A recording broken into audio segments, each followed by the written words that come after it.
오늘 말씀 먼저 읽고 시작하겠습니다. 마태복음 5장 10절부터 12절까지입니다. 시작. 의를 위하여 박해를 받은 사람은 복이 있다. 하늘나라가 그들의 것이다. 너희가 나 때문에 모욕을 당하고 박해를 받고 터무니없는 말로 온갖 비난을 받으면 너희에게 복이 있다. 너희는 기뻐하고 즐거워하여라. 하늘에서 받은 너희의 상이 크기 때문이다. 너희보다 예언자들도 이와 같이 박해를 받았다. 아멘. 자, 오늘 말씀을 조금 요약하고 넘어가자면은 그렇습니다. 이거 PPT 꺼져도 될 것 같아요. 네. 첫 번째는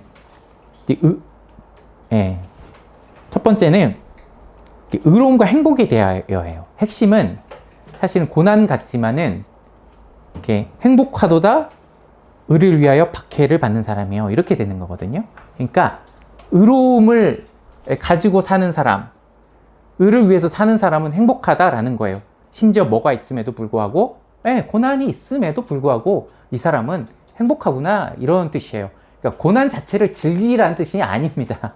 세상에서 고난이 있거든 피할 수 없거든 즐겨라 뭐라는 말을 하는데 그런 뜻이 아니에요. 그럼에도 불구하고 박해가 있음에도 불구하고 이 사람은 행복한 사람이에요. 왜냐하면 하늘나라가 그들의 것이라고 이렇게 얘기합니다. 그죠? 그리고 12절에는 그 하늘나라가 그들의 것이라고 하면서 하늘에서 받은 너희의 상이 이제 클 거라고 얘기를 합니다. 현 시점에서의 의를 위한 행복도 있지만 우리가 하늘에서 받고 하늘나라가 우리 것이 되고 하늘에서 또 받을 상이 있고 이 두 가지가 다 있기 때문에 우리는 행복하죠. 그리고 그 어느 누구도 의를 위하여 살았던 사람 중에 하나님의 말씀을 감당했던 중에 박해가 없었던 자는 없다라고 이렇게 마치고 있어요.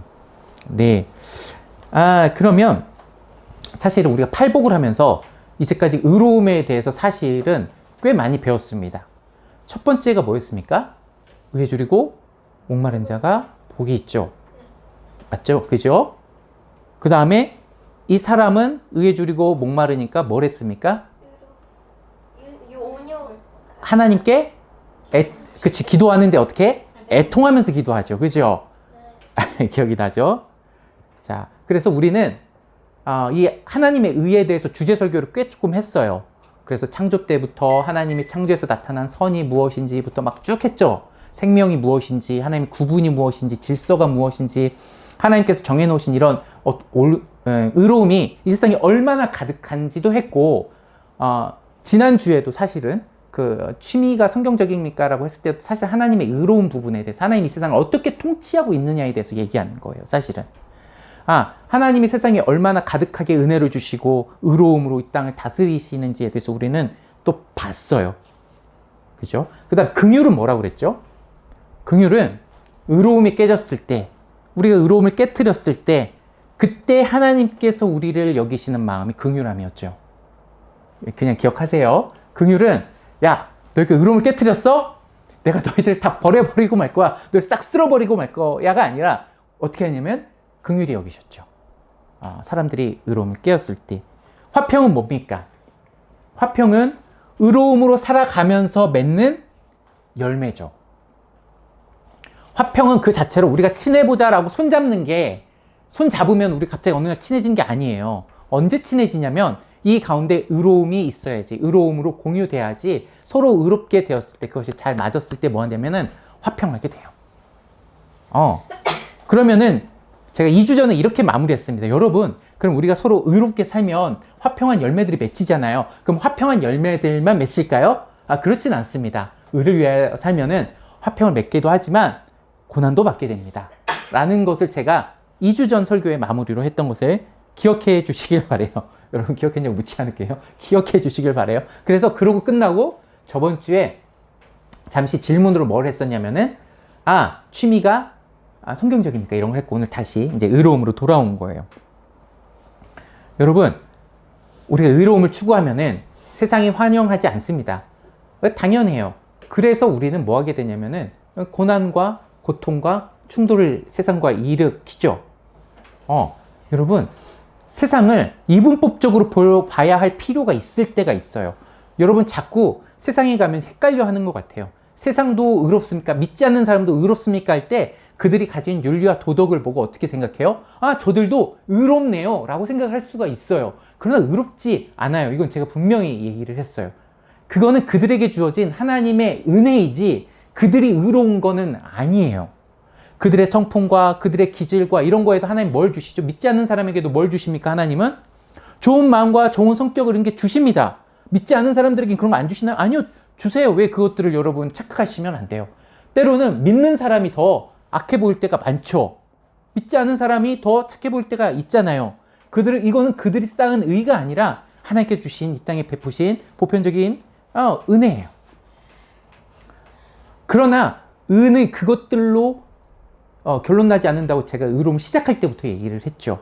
의에 줄이고 목마른 게 뭡니까? 이 세상의 윤리와 도덕에 굶주렸다라는 말로 오해되면 큰일 납니다. 이거는 하나님과의 관계의 온전한 회복이 되는 하나님의 의로움이에요. 생명의 의로움이에요. 창조의 때부터 보여주신 하나님의 놀라운 그 성품의 의로움이에요. 하나님과 관계 있는 것 가운데가 의로움이지 관계가 없는 데 발생하는 모든 건 불의합니다. 관계적인 것들을 제가 매번 강조하지만 제가 만약에 부부로서 있어요. 엄마 부부죠. 부부 관계 가운데 온전한 가운데에 어떤 활동을 하는 것과 온전하지 않는 가운데 활동을 하는 건 달라요. 예를 들자면 바깥에서 열심히 일합니다. 근데 그 돈을 집안에 하나도 안 갖다 줄 수 있어요. 그리고 집안에 와서는 냉담해요. 바깥에 가서는 친절할 수 있어요. 적어도 어느 가운데 의롭지 않냐면 이 부부관계는 의롭지 않습니다. 이 부부관계는 절대 의롭지 않아요. 내가 세상에서 아무리 잘했다고 하더라도 내가 부부관계에서 잘못되면 그 관계가 의롭다고 할 수 없죠. 우리의 의로움은 기본적으로 하나님과 분리될 수 없다는 것을 기억하고요. 이 의와 불의, 즉 하나님의 믿음과 믿지 않음은 그 간극은 어느 정도일까요? 절대 교집합이 없습니다. 같이 공유할 수 있는 공통점이 전혀 없어요. 이거는 충돌할 수밖에 없는 가치예요. 네, 여러분 다시 한번 생각을 해야 돼요. 우리가 세상을 겪는데 충돌의 원인은 그들과 우리의 어떤 선하고 착함, 윤리와 도덕의 문제가 아니라는 것을 이 시간 기억해야 돼요. 물론 그런 문제가 있죠. 유은이 가은이 학교에 가면은 정말 윤리와 도덕이 없는 남학생들 때문에 되게 힘들어합니다. 그들이 벌이는 어떤 뭐라고 해야 되나, 무례함에 속상하죠. 그건 윤리와 도덕 차원이긴 많은데 핵심으로는 더 들어가면 그 근본에 뭐가 있냐면은 하나님 믿음과 믿지 않음의 차이라 우리는 세상과 충돌할 수밖에 없어요. 저는 안 하는데요? 라고 하는 사람은 조금 끝까지 한번 좀 들어보시면 됩니다. 여러분, 저는 이렇게 쭉 살아가다가 조금 세상에 자기 크리스찬됨을 확 드러내는 사람들을 가끔 보긴 합니다. 예를 들어 래퍼 중에 BY라는 사람이 있습니다. 유미까지는 알죠? 가은이는 모를 텐데 BY라는 래퍼가 있어요. 랩을 잘하는 사람이에요. 그 사람이 갑자기 쇼미더머니라는 어떤 옛날에 잘 나가던 프로그램, 지금은 이제 망한 거와 거의 상관없이 시청률이 너무 안 나오는 것 같긴 한데 그 프로그램에 나와서 우승을 했어요. 그래갖고 막 길거리에서 핸드폰 집에서 음악 크게 들어주는데 온 사거리에, 거여동 사거리에 BY 노래가 계속 나와 있는 거예요. 이 사람의 노래가, 이 가사가 그러면은 세상적이냐? 아니요. 거의 하나님을 고백하는 수준의 내가 진리를 따를 것이고 하나님을 높일 것이고 내가 세상의 자랑이 아니라 그분의 은혜로 살 것이다 라는 어떤 주제의 어떤 찬양이 힙합으로 랩으로 나오는데 세상에서 그걸 다 듣고 따라 하려고 해요. 너무나 신기했어요. 가사를 몰라서 그런 거예요. 가사를 몰라. 잘 몰라. 근데 어떻게 따라해? 뜻을 하나님이라고 내가 주님이란 단어가 명확히 나오는데. 그냥 음이 좋아서. 의미 좋아서 그럴 수도 있을 것 같아요. 맞아요. 압도적인 실력이라고 했어요, 사람들이. 근데 이 사람은 그럼 그 당시에 힙합 하는 사람들은 사람들과 이렇게 끼리끼리 잘 뭉쳐 다녔습니다. 서로 뭉쳐서 뭐 하냐면 상대방 욕도 하고 우리 자랑도 하고 뭐 이런 게 힙합의 문화였던 것 같아요. 근데 이 사람은 그럴 수 있었을까요? 딱히 이 세상에 힙합 한다는 사람하고 그렇게 친해지지 못하더라고요. 친해질 수 없어요. 그럼 이게 왜냐면 이 사람이 그 사람들에게 잘 못해서 그럴까요? 성품적으로 나빠서 그랬을까요? 그들에게 친절하게 안 대했을까요? 그것과 상관이 없어요. 기본적으로 그들이 추구하는 음악의 어떤 가사와 이 사람이 추구하는 음악의 가사가 완전 차원이 달랐기 때문에 그래요. 충돌을 겪을 수밖에 없고 싸우진 않았겠죠. 근데 거리감을 느낄 수밖에 없어요. 왜냐하면 싸우려면 서로 맞짱에서 딱 싸워야 되는데 이 사람이 뭐 싸우겠습니까? 딱히 그렇게 싸우진 않습니다. 가사로서 너희들이 그걸 자랑할 때 난 하나님의 영광을 자랑할 거고 하나님께서 나를 쓰심을 자랑할 거고 너희들은 돈을 쓰는 걸 자랑하지만 나는 11조를 드리는 걸 자랑할 거고 뭐 이런 얘기예요. 그리고 사람이 알아주는 데 가지 않을 거고 하나님이 부르시는 곳에만 갈 거고 뭐 이런 얘기입니다. 그래서 난 그런 무대에 서지 않고 난 이런 무대에만 서겠다 뭐 이런 얘기들이에요. 거리감이 있죠. 거리감이 있습니다. 싸움을 걸어오지 않아도 거리감을 느낄 수밖에 없는 내용들을 늘 말하고 다녀요. 이 사람은 그래요. 세상을 등지고 사는 건 아니지만 거리가 있을 수밖에 없죠. 여러분 이럴 수 있어요. 여러분 저는 안 믿는 친구들과 잘 맞아요. 취미도 잘 맞고 대화도 잘 통해요. 그죠? 그리고 연애할 때 하나님 얘기 하나요? 별로 안 하죠. 그러니까 하나님 얘기해서 기뻐요? 안 해도 기뻐요? 안 해도 기뻐요. 사실은 안 해도 기쁩니다. 연애할 때는 안 해도 기뻐요. 그러니까 다들 결혼하는 거예요. 안 믿는 사람 다 결혼하는 게 하나님 주신 은혜기도 하잖아요. 서로 가운데 기쁨을 느끼게 하신 하나님의 은혜가 있기 때문에 결혼도 하고 하는 거예요. 친구하고 친하게 지낼 때, 안 믿는 친구들하고 친하게 지낼 때 너무나 일치감을 느끼고 막 그러잖아요. 그 왜 그렇습니까? 취미가 같고 기질이 같고 성격이 같기 때문에 이런 것 때문에 하는 거잖아요. 그죠? 근데 질문해보면 그게 그 관계 안에 여러분 의로움이 일치하고 있습니까? 여러분의 친밀한 관계 가운데, 여러분 즐거운 관계 가운데, 여러분이 와, 이 관계 너무 좋아하는 관계 가운데 서로 의로움이 소통이 되고 있느냐라고 물어보는 거예요. 그 의로움을 빼면요 충돌할 일은 없어요. 내가 예수 믿는 거 드러내지 않으면 세상과 충돌할 일이 딱히 없어요. 같이 취미하고 노는데 영화 보는데 뭐 의로움을 드러내요. 그러면 충분히 즐거울 수 있어요. 여러분 그럼 크리스찬은 그 가운데 의로움을 드러내야 됩니까? 저는 이거에 대해서 수없이 얘기를 했죠. 여러분 만약에 즐거웠어요. 친구들과 즐거웠어요. 크리스찬은 그럼 넌 크리스찬은 차이는 뭡니까? 이렇게 되겠죠. 어떻게 될 것 같습니까? 어떻게 될 것 같아요? 제가 결혼할 때 수없이 했던 질문 하나님 제가 이 사람과 결혼하려고 하는데 이게 하나님 인도하시는 건지 안 인도하시는 건지 좀 매우 궁금합니다. 저는 저를 잘 알아요. 저는 사람을 책임질 수 없는 사람이에요. 저는 감정의 한계가 명확하고 능력의 한계가 명확해서 어떤 한 영혼을 감당하는 것에 대해서 제가 뭐 할 수 있다고 하나님 말 못합니다. 제가 자신 있다고 말 못해요. 그래서 제가 정말 중요한 게 있어요. 하나님께서 여기에 주인 되셔서 이끄신 그 언약들이 있으면 저는 할 수 있을 것 같아요. 그러나 그 언약이 없으면 저는 못합니다. 라는 게 이제 저의 고민이었던 것 같아요. 친구들과의 만남도 그렇습니다. 뭘 생각할까요? 오늘 이 친구가 만나게 하신 하나님의 이유들을 물어봐요. 무엇을 감사해야 될 것도 있고 기뻐해야 될 것도 있죠. 하나님 안에서 의미가 무엇인지 알고 싶지 않나요? 그것과 하나님과 소통하고 싶지 않나요? 당연히 그리스도인은 그래요. 여러분 즐거운 일이 생기면 누구하고 소통하고 싶지 않아요? 누구하고 말하고 싶지 않아요?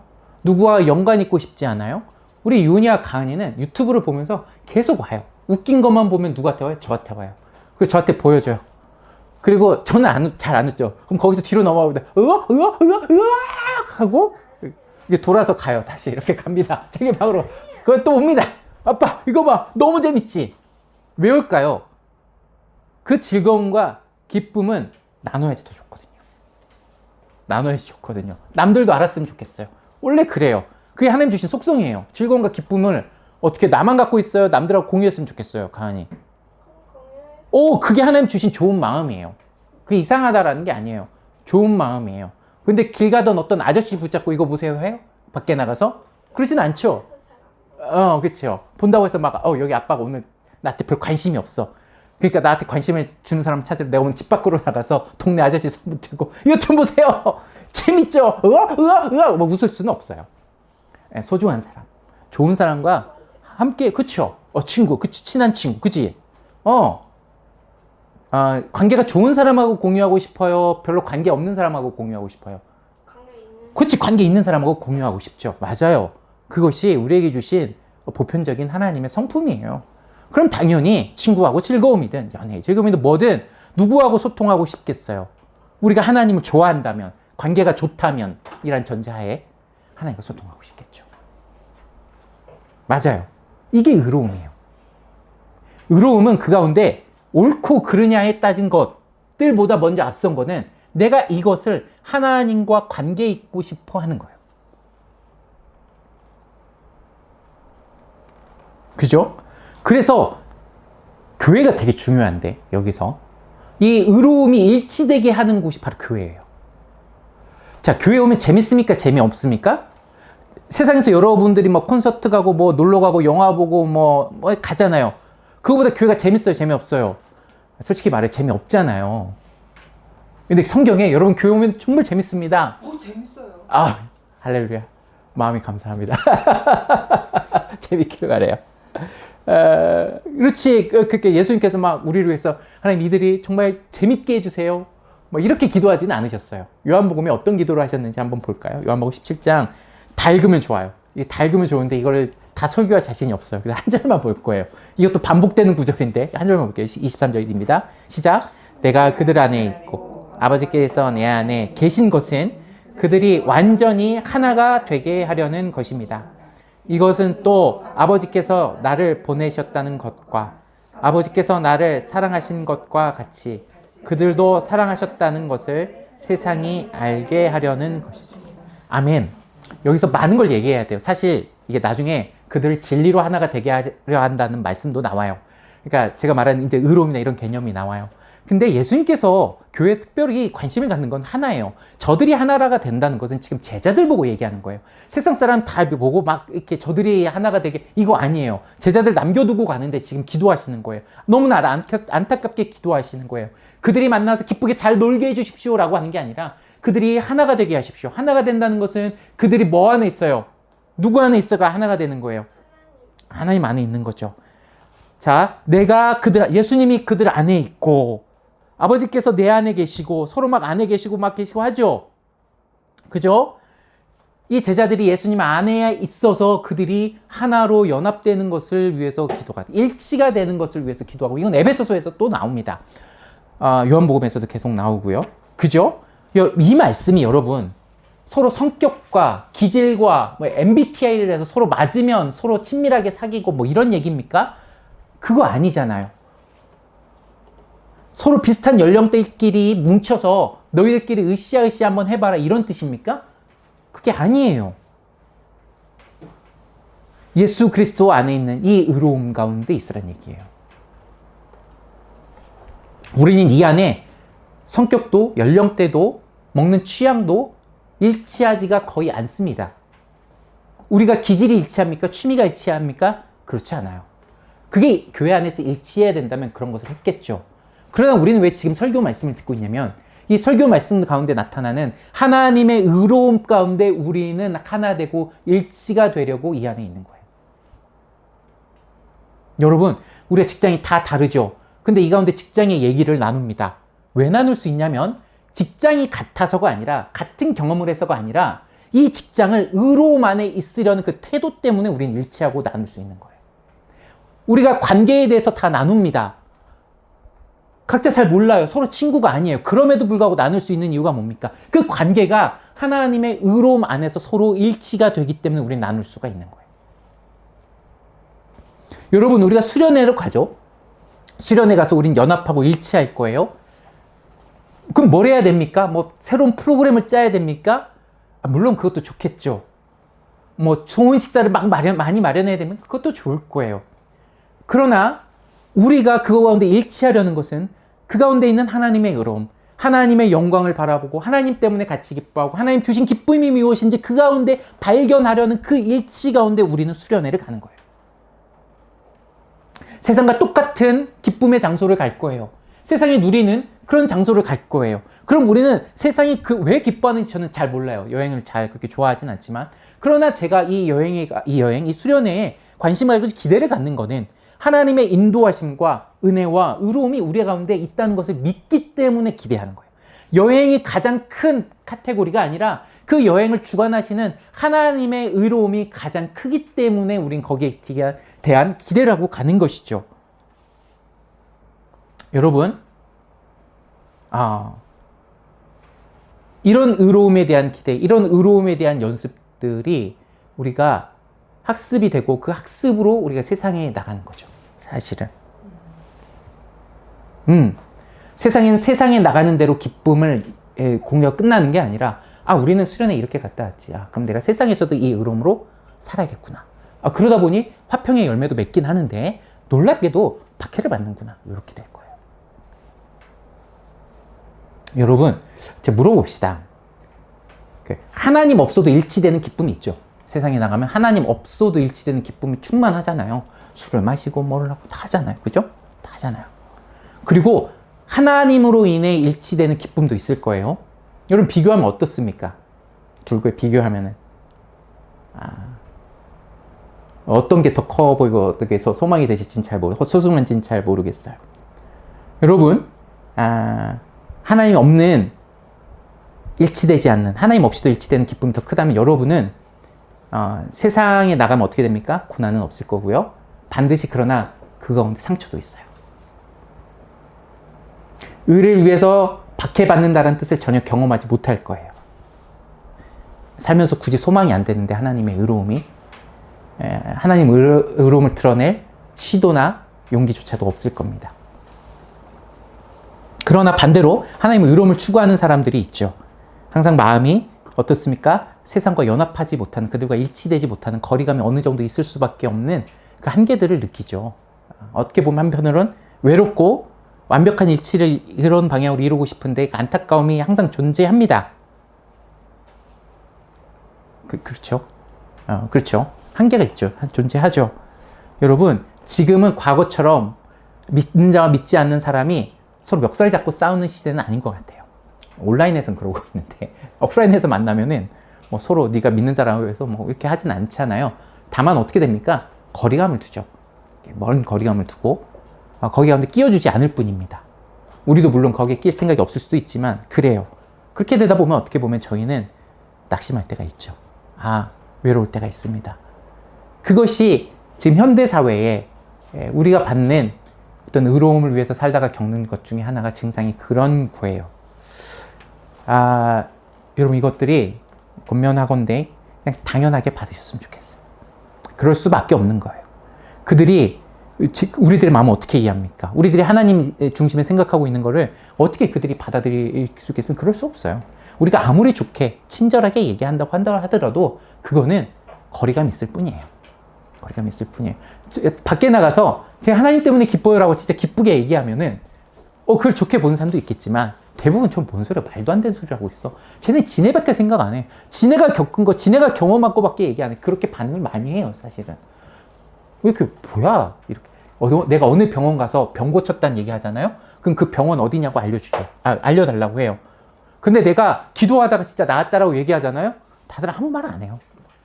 아무 말 안 합니다. 난 진짜인데, 난 진심인데, 난 기도해서 나은 게 너무나도 확신한데, 너무나도 고생하다가, 어떤 분과 같이 기도하다가 정말 나았는데, 아무도 거기에 대해서 관심을 주지도 않고, 이 사람이 미쳤구나라고 생각하는 그 태도에 답답하죠. 이거 뭐라고 얘기해? 사실을 사실대로 난 얘기하는데, 받아들일 생각이 없는 앞에. 그런 거에 우리가 좀 힘들어요. 우리 좀 그런 약간 비슷한 힘듦을 겪는 엘리야를 오늘 한번 좀 마지막으로 보려고 해요. 열왕기상 19장. 이것도 1절부터 제가 9절, 10절 이렇게 4절, 9절, 10절만 실어놨어요. 우리 다 같이 읽어봅시다. 시작. 아합은 엘리야가 한 모든 일과 모든 예언자들을 죽인 일을 낱낱이 이세벨에게 알려주었다. 스톱. 여기까지만 잠깐만요. 가나 이 말이 뭐야? 아합이 갑자기 엘리야가 한 모든 일이 있대요. 그리고 그가 엘리야라는 사람이 칼로 모든 예언자를 다 죽였대요. 어머, 이 예언자는 어떤 예언자일까? 이상한 예언자들. 아니, 그게 아니고 그 엘리야는 하나님 믿는 예언자였어요. 근데 예언자를 다 죽였어. 근데 아합과 여기 나오는 이세벨은 그들에게는 하나님 믿지 않는 우상을 섬기는 이방 종교의 예언자들이 많았어요. 굉장히 많았거든요. 아합은 왕이었는데, 이스라엘의 왕이었는데, 그 왕후랑 이스라엘 하나님 잘 믿어야 되잖아요. 잘 믿지 않았어요. 우상을 막 섬겼어요.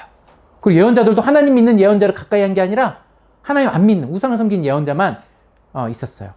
그래서 하나님께서 이제 엘리야에게 어떻게 했냐면 높은 산에 가가지고 이렇게 제안한 거야. 누가 진짜 신인지 한번 대결해볼까?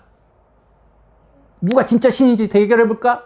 해가지고 뭐 했냐면은 거기다가 이렇게 번제, 하나님 번제 드리는 거 배웠지? 태워서 드리는 거? 그것처럼 여기에 불을 내리는 신이 진짜 신이다. 이렇게 한 거예요. 그래서 이제 이방신 제사장들 보고 예언자들 보고 너희들이 먼저 해봐 라고 했어. 근데 막 했어. 막 여러 가지를 했거든. 됐을까 안 됐을까? 안 되지. 그 엘리야가 이렇게 딱 가더니 여기다가 붓는 거 아니야? 물 부어라. 기름은 불이 잘 타잖아. 기름은 불이 붙으면 잘 타잖아. 근데 물을 부으면 물이 이렇게 적셔진데 불이 타 안 타? 안 타지. 그러니까 하나님의 영광은 물 있다고 하나님이 불을 못 내려? 물 부어. 물 막 부어 막. 그리고 나서 딱 기도했더니 어떻게 될까? 불이 홀랑 퍽 하고 다 타버렸지. 그래갖고 엘리야가 그 모든 그 이방 예언자들 다 죽였습니다. 그 얘기하는 거예요. 근데 그 이야기를 듣는 아합과 이세벨은 어땠을까? 아까 이사벨. 이세벨이네. 무서웠을 것 같지만 2절 읽어봅시다. 2절 시작. 그러자 이세벨은 엘리야에게 심부름 말하였다. 내가 예언자들을 죽였으니 나도 너를 죽이겠다. 내가 내일 이맘때까지 너를 죽이지 못하면 신들에게서 천벌을 달게 받겠다. 아니 그보다 더한 재앙이라도 그대로 받겠다. 오케이. 뭐라고 했냐면 겁을 먹은 게 아니에요. 850명이 다 죽었으니 하나님께서 그렇게 벌을 내리셨으니 나도 벌을 받겠다라고 생각을 하는 게 아니에요. 자기가 믿는 신의 무능함이 드러났는데 그 예언자들이 싹 다 죽었는데도 불구하고 자기는 그 신을 여전히 의지해서 엘리야를 죽이려고 합니다. 어휴, 그렇게 됐죠. 자, 그러면 엘리야는 어땠을까? 그 담대했던 엘리야는 갑자기 힘이 듭니다. 3절 시작. 엘리야는 두려워서 급히 일어나 목숨을 살리려고 도망하여 유다의 브엘세바로 갔다. 그곳에 자기 시종을 남겨두고 자신은 홀로 광야에 들어가서 하룻길을 더 걸어 어떤 로뎀나무 아래로 가서 거기에 앉아서 죽기를 간청하며 기도하였다. 주님, 이제는 더 바랄 것이 없습니다. 나의 목숨을 거두어 주십시오. 나는 내 조상보다 조금도 나을 것이 9절. 엘리야는 거기에 있는 동굴에 이르러 거기에서 밤을 지냈다. 그때 주께서 그에게 말씀하셨다. 엘리야야, 너는 여기서 무엇을 하고 있느냐? 엘리야가 대답하였다. 나는 이제까지 주 만군의 하나님만 열정적으로 섬겼습니다. 그러나 이스라엘 자손은 주님과 맺은 언약을 버리고 주의 제단을 헐었으며 주의 예언자들을 칼로 쳐서 죽였습니다. 이제 나만 홀로 남았는데 그들은 내 목숨마저도 없애려고 찾고 있습니다. 아멘. 어땠냐면 두려웠어요. 도망칩니다. 내가 이렇게 이방 선지자를 다 죽였는데도 나를 죽이려고 저 이세벨은 군사를 끌고 오는 거예요. 죽겠다 싶은 거죠. 도망칩니다. 그리고 하나님께 이렇게 얘기합니다. 하나님, 제가 정말 열심히 주를 위해서 섬겼습니다. 내 주변에 아무도 없고 나밖에 없는데도 불구하고 다 이방인 선지자들이 가득하고 저만 하나님 믿는 선지자인데 제가 열심히 했어요. 심지어 제가 하나님께 기도하여 하나님께서 능력을 제게 보이셨어요. 저도 그들에게 보였습니다. 누가 진짜 하나님인지 저도 봤고 하나님께서 보이셨어요. 은혜가 없었던 게 아니에요. 하나님의 능력이 없었던 게 아니에요. 명명백백하게 보여줬어요. 하나님, 그런데 변한 게 누굽니까? 변한 사람이 있습니까? 아니요. 아무도 없어요. 그걸 보고 하나님께 돌아온 사람이 놀랍게 아무도 없어 보여요. 저는 무슨 수고를 한 겁니까? 그리고 나서 저는 이제 죽을 위기에 처해 있어요. 하나님의 은혜와 하나님의 능력은 도대체 어디 있는지 잘 모르겠습니다. 라는 마음인 거예요. 하나님의 은혜로 못 받아서가 아니에요. 하나님의 능력을 불신해서가 아니에요. 그것을 했음에도 불구하고 주변은 여전히 깜깜하고 내 주변은 믿지 않고 내가 열심히 하나님을 증거하고 섬겼지만 아무런 이 세상에 영향력도 없는 것 같은 그때 점점 세상의 힘은 강해져 가고 하나님의 능력이 보임에도 사람은 그것을 부정하는 것을 볼 때 마음은 차갑게 식고 힘을 잃어버리는 이 낙담과 낙심 가운데 있을 수 있어요. 여러분, 저는 이 시대의 그리스도인들이 그럴 수밖에 없는 환경이라고 봐요. 때론 아닌 경우도 있겠지만 그리스도인의 숫자마저도 점점 줄어갑니다. 점점 줄어가요. 와, 그리스도인 이제 정말 없는 세상이 오는 건가? 라고 할 정도로 주변에 때로는 그리스도인을 찾기가 어려워 보일 때가 있는 것이 사실이에요. 제가 열심히 섬긴다고 해도 열심히 노력하고 기도한다고 하더라도 그 사람을 위해 기도하는데 그 사람이 변하지가 않습니다. 이게 어찌된 일인가 생각이 들 때가 있죠. 그리고 세상에 나의 힘도 크지 않다는 것을 깨닫게 돼요. 내가 세상에 가서 주를 위해서 열심히 살고 하면 나에게도 하나님을 뭐 나타낼 수 있는, 변화시킬 수 있는 능력이 있다? 그런 거 없어요. 그런 거 없어요. 우리 아이들이 뭐 감사하게 학급해서 뭐 부회장을 하든 전교회장을 하든 부회장을 하든 크리스찬으로서 하나님 주신 은혜 가운데 그런 어떤 은혜를 입으면 하나님의 은혜를 조금 알길 원하는 마음이 있잖아요. 뭐 그런 사람이 있습니까? 없더라고요. 거기서 마음이 상할 수도 있을 것 같아요. 하나님의 은혜입니다. 하나님께서는 이런 것도 하실 수 있습니다. 라는 걸 좀 보여주셨다라고 생각을 했는데 세상은 그렇게 생각하지 않죠. 나는 하나님의 의로움으로 이것을 자꾸 바라보고 얘기하고 선전하고 싶은데 세상 사람은 그게 아니라고 얘기를 합니다. 그 어느 누구도요. 여러분, 이럴 때 우리는 낙심합니다. 낭망합니다. 마음에 우울함이 올 수도 있고요. 외로움이 찾아올 수도 있어요. 엘리야는 지금 너무너무 외롭습니다. 사실은. 뭐 저는 안 그럴까요? 저도 비슷해요. 여러분, 이거에 대한 해결이 뭘까요? 물론 많은 해결들이 있어요. 나중에 하나님께서 엘리야에게 또 먹이시고 입히시고 계속 몸을 쉬게도 하시고 또 너 혼자만 아니야. 있어 사실. 눈에 안 보여서 그렇지. 있다? 라고 이제 또 얘기해. 수천 명이 있어요. 7천 명이 있어요. 막 이렇게 있어요. 얘기해 주시고 이제 위로하고 격려하시는 것도 있고 회복시키십니다. 그러나 분명한 건 우리가 하나 알아야 될 거는 저도 제가 그런 마음의 낙담에 빠졌을 때 저도 제가 어떻게 회복해야 될지 저도 잘 몰라요. 그러나 그거는 근데 낯설지 않게 받아들여요. 내가 목사라고 해서 낙심하거나 이런 마음이 무너지는 일이 낯선 것은 아니다. 당연히 이 세상 살면은 있는 것이다. 믿음이 없기 때문에 찾아온 것이라기보다는 내가 열심히 믿고 열정을 다했기 때문에 오히려 찾아온 것일 수도 있겠다라고 받아들입니다. 일단. 그리고 이 회복도 하나님께 있으면 고백해요. 물론 기분이 바로 나아진다거나 내가 힘을 바로 낼 수 있는 건 아니에요. 그러나 성경을 보고 계속 글을 쓰고 하나님 가운데 내 가운데 회복을 허락하시라는 걸 믿고 나아가는 거예요. 전 이게 의로움이라고 생각을 해요.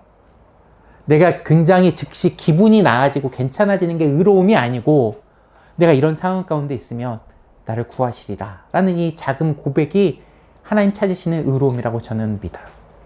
그것 가운데 자꾸 다른 것 의지하고 다른 것에 뭔가 해결을 보는 것이 아니라 여전히 지금은 내 감정이 이렇지만 그렇지 않을 것이란 믿음의 선포 말입니다. 오늘 말씀은 하늘에 있는 상급을 얘기를 해요. 하늘에 있는 상이라고 얘기하고요. 또 하늘나라가 그들의 것이라고 또 시작을 하죠. 여러분 이 말씀을 들으면 어떻습니까? 저는 그런 생각이 들어요. 뭐 옛날에 이걸로 막 여러 가지 보석도 얘기하고 뭐 그렇게 했지만 그런 게 아니고 내가 이렇게 의로움을 갈망하는 이 마음과 하늘에 가면은 누구든 이렇게 소통할 수 있겠구나. 하나님 안에서 같은 기쁨으로 충만한 기쁨으로 있는 날이 곧 오겠구나 라는 생각이 들어요. 정말 큰 일이, 이게 좋은 일이겠구나 라는 생각이 들고요. 여러분 그날이 멀어 보이잖아요. 안 멀어 보입니까? 여러분 하늘나라라는 날이 너무 멀어 보여서 다들 그게 너무 먼 얘기 아니에요 라고 하지만 금요일날 저희 그 장인어른 팔순잔치였잖아요. 잔치라고 할 수는 없죠. 식사하는데 이제 막 이렇게 행사하고 맨 마지막에 한 말씀만 하세요 아버지 그랬더니 가장 기억에 남는 거 여러분 80이란 지난 세월을 돌아보면은 매우 짧았습니다. 너무 금방 왔어요. 순식간이었어요. 이게 첫 말씀이셨어요. 살면서 내가 지겨웠어요. 진짜 삶이 너무너무 지겨워서 이렇게 말씀하시지 않고 너무너무 짧으셨대요. 너무너무 순식간이셨대요. 이게 여러 가지로 해석이 될 수도 있겠죠. 어떤 분은, 여러분 그렇게 말씀하시면 잘 없죠. 이렇게 뭐 어떤 차원에서 그렇게 말씀하시는 분이 잘 없는지 모르겠지만은, 그래도 예수님 믿는 사람은 그 시간이 그렇게 길게 가지 않는구나라는 것도 한번 확인한 것 같고요. 그래서 잘 믿으시잖아요. 매일 아침 새벽 예배 가시고, 해야 될 교회 일 정확하게 하시고, 그거 안 하면 병나시는 분이니까 오히려. 뭐 이러시잖아요. 아, 그리스도인에게는 그날이 그렇게 멀게 느껴지지 않겠구나. 가면 갈수록 더 짧게 느껴지겠구나. 라는 생각이 한편으로 들더라고요. 물론 어떤 의도에서 말씀하신지는 제가 잘 몰라요. 그러나 여러분 결코 멀리 있지 않아요. 잠깐일 거예요. 이 세상은. 그건 너무나 확실해요. 그건 저보다 많이 사신 앞선 선배님들이 다 그렇게 말씀하셨어요. 그래서 저도 그렇게 믿고 가는 거예요.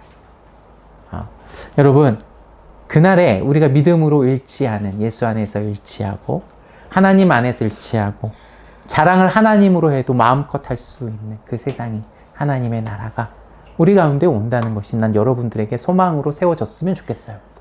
어쩌면 여러분 아직은 하나님 안에서 일치, 의로움의 일치보다 세상에서의 일치, 내 기질과 내 성격과 내 비슷한 어떤 뭐 관심사와 이런 것들로 친구와 일치하는 게 더 큰 기쁨이라고 여길 수도 있어요.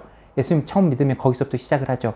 그러나 점점점 하나님의 의로움 일치 가운데 오는 그 믿음 때문에 오히려 외로워지고, 믿음 때문에 답답해지고, 믿음 때문에 고난이 있더라도 이 길이 보다 기쁜 길이었구나 라고 고개를 끄덕일 수 있는 그 길로 우리는 가고 있는 중입니다.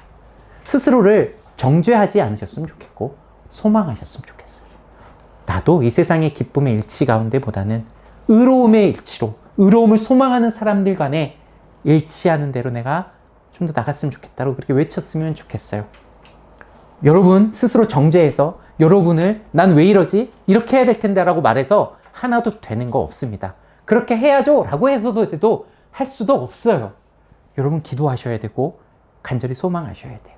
무릎 꿇으셔야 되고 하나님께 구하셔서 하나님께로 받아야 된다라고 생각을 하고, 마음이 상하고 통회함으로 5장 3절의 시기학생처럼 의에 줄이고 목마른 채로 애통하는 마음으로 나가는 것이 이 의로움의 일치에 가는 길이에요. 의로움으로 시작해서 의로움으로 마쳤습니다. 그리고 마태복음 뒤의 내용도 의로움에 대한 내용이 가득할 거예요. 앞으로 설교 가운데. 그것에 대해서 여러분 낯설지 않길 바라고요. 설교 시간이 마음이 어렵지 않았으면 좋겠고, 여러분 마음의 기쁨과 소망으로 더욱더 차기를 축복합니다. 아멘.